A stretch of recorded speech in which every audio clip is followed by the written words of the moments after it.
Bom, nessa aula de hoje a gente vai falar sobre o conceito de sequências numéricas, tá? Que são fundamentais de uma forma geral na matemática. Aparecem vários tipos de sequências numéricas. A gente pode considerar, por exemplo, a sequência dos números primos, sequências dos números pares, sequência dos números ímpares e assim por diante. Para vocês terem uma ideia da importância das sequências numéricas dentro da matemática, existe um site que é especializado somente em sequências numéricas de números inteiros, né? Então, por exemplo, se você busca aqui, por exemplo, uma sequência de primos, tá? Ele te encontra 67 mil sequências relacionadas com números primos, tá? Então ele pede até para você refinar a sua busca para tornar ela mais específica. Por exemplo, vamos pegar os primos de Mersenne, né? O mesmo número de Mersenne tem muitos resultados. Aqui ele apresenta, por exemplo, a sequência dos números de Mersenne conhecidos. Como no momento ela é uma sequência finita, ele apresenta apenas um número finito. Se eu tenho uma sequência de, sei lá, números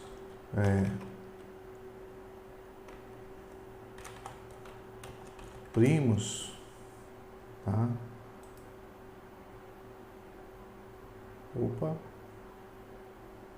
Pronto, tá? Ele também se refere a várias sequências correspondentes a cada uma ou relacionada à existência de números primos.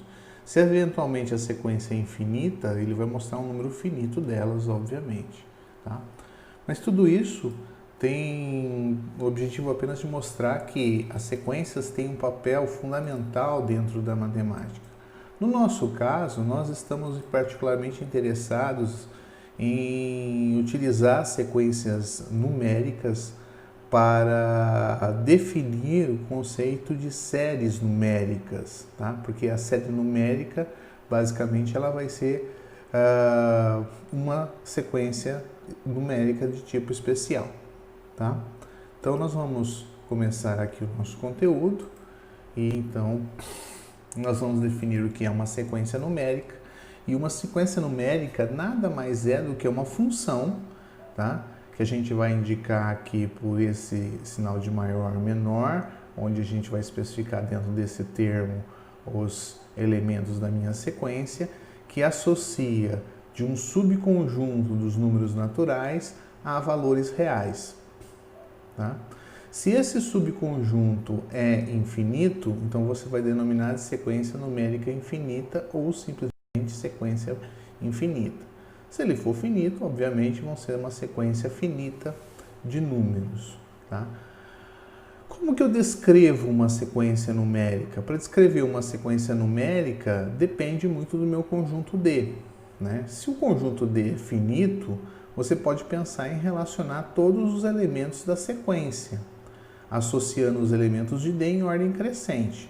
Então aqui, por exemplo, eu tenho um conjunto D, tá? Que são os elementos em ordem crescente, e eu vou associar então ao elemento índice 2 o valor 1, ao elemento índice 5 o valor menos 2, ao elemento índice 7 o valor 2,5, tá?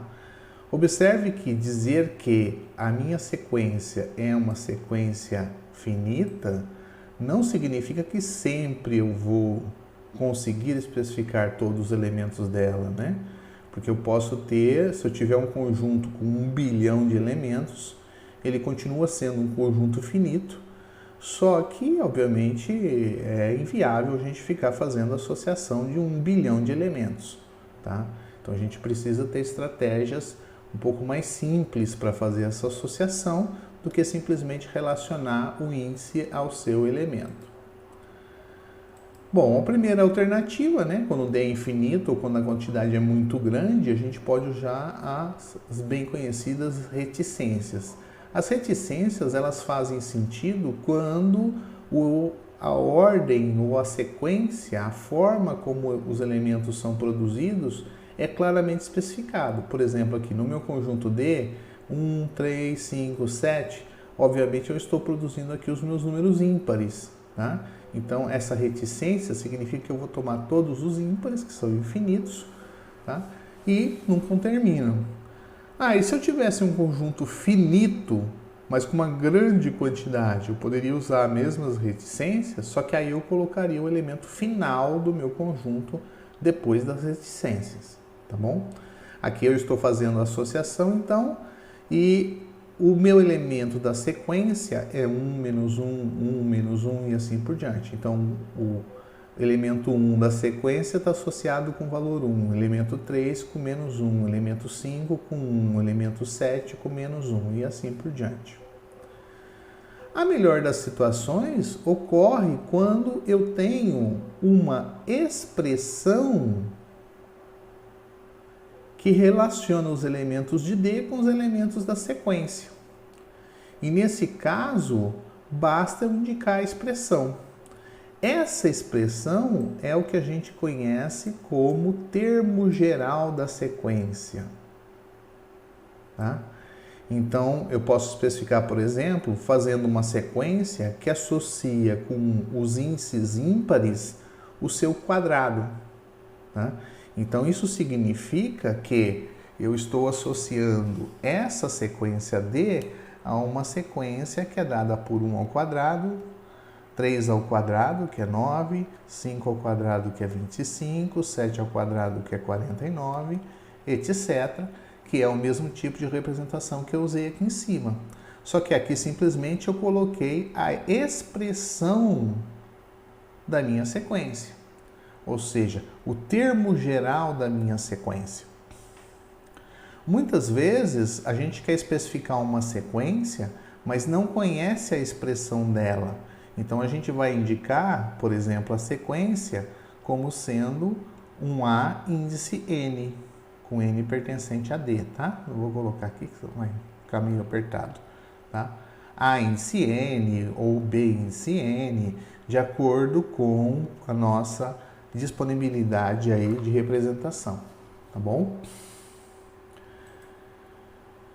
Uma observação importantíssima é que eu não posso confundir sequência com conjunto. Observe que os índices são conjuntos, é um conjunto, mas eu estou tomando esse conjunto em ordem crescente para fazer associação com a minha sequência. Então, quando você tem essa sequência, esse conjunto D, e tem a sequência 1, menos 2, 2.5, e você tem outra sequência que é menos 2, 1, 2.5, observe que eu troquei de lugar esses dois elementos. Num conjunto, quando eu troco de lugar os valores, não altera o conjunto, tá? Embora para sequências eu tome em ordem crescente, né?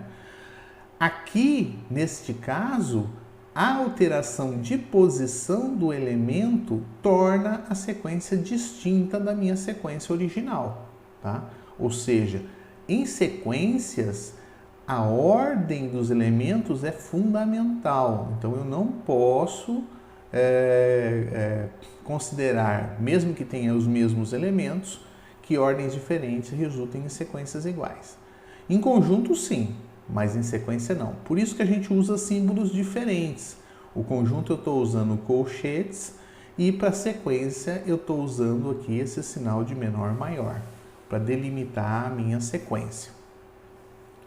Para facilitar a nossa vida, né, em vez da gente considerar um conjunto arbitrário de números naturais para as nossas sequências infinitas, nós vamos considerar um subconjunto dos naturais simplesmente contendo todos os índices a partir de um certo ponto.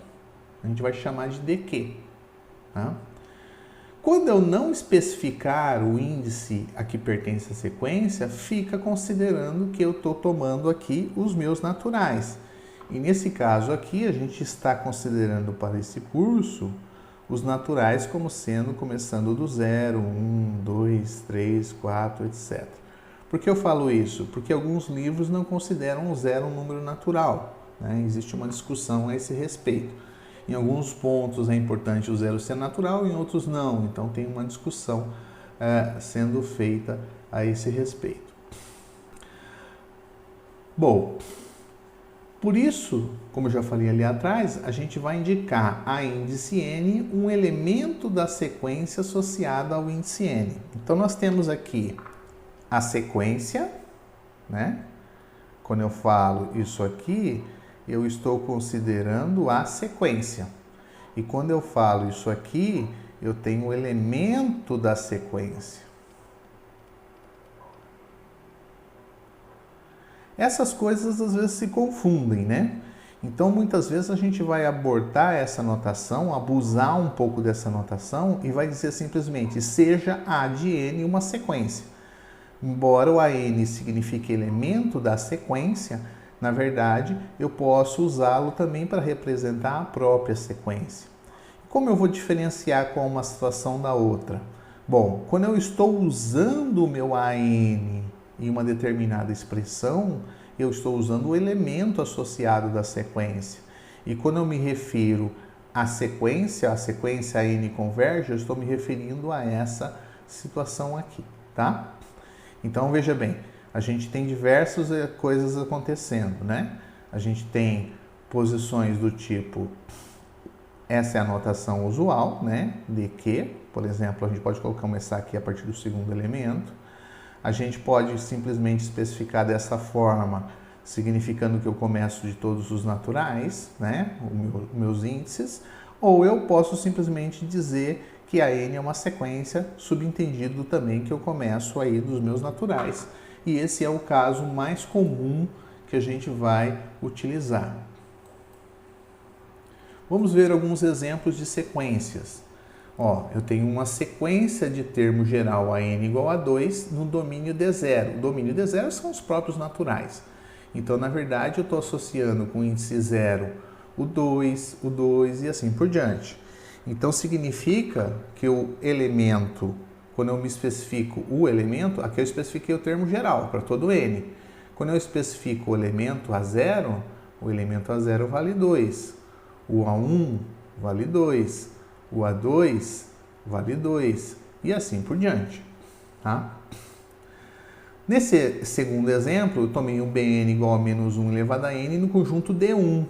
O conjunto D1, ele começa de 1, né? 1, 2, 3, etc.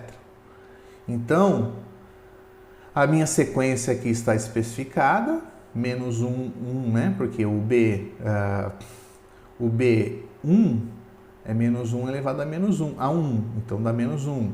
O B2, menos 1 ao quadrado, dá 2. Então isso aqui é o B1, esse aqui é o B2, esse aqui é o B3, esse aqui é o B4 e assim por diante, tá? São a sequência dos termos respectivos. Da mesma forma, a sequência do termo geral Cn, 2 elevado a n no domínio D2, o meu domínio D2 aqui vai começar de 2, né? 2, 3, 4, etc. Portanto, eu vou ter aqui a minha sequência que é 2 ao quadrado, 2 ao cubo. Observe que o índice está sendo usado no expoente. 4 ao 2 à quarta, né? Então vai dar 16 e assim por diante, tá? Na minha sequência D2. Esse exemplo 8 é um exemplo um pouco mais interessante, porque a minha sequência de termo geral ela é dada na forma de uma soma. Essa soma vai aumentando conforme eu vou encontrando os elementos. Eu estou considerando aqui o meu conjunto D1. Meu conjunto D1 começa os naturais a partir do 1. Então, o meu D1 é a soma de todos os números de 1 até 1. Então, eu só tenho 1. O meu D2 é a soma de todos os números de 1 até 2. Então, eu tenho 1 mais 2, ou seja, 3. Depois, o meu D3 é a soma de todos os números de 1 a 3. Então, é 1 mais 2 mais 3, ou seja, é 6. E assim por diante. O meu D4 vai ser a soma de 1 mais 2 mais 3 mais 4, que é 10. Tá? Então, você tem uma expressão que ela aumenta de tamanho. Então, embora eu tenha o termo geral, ela não é uma expressão fixa, como a gente denomina, porque ela aumenta de valor, tá?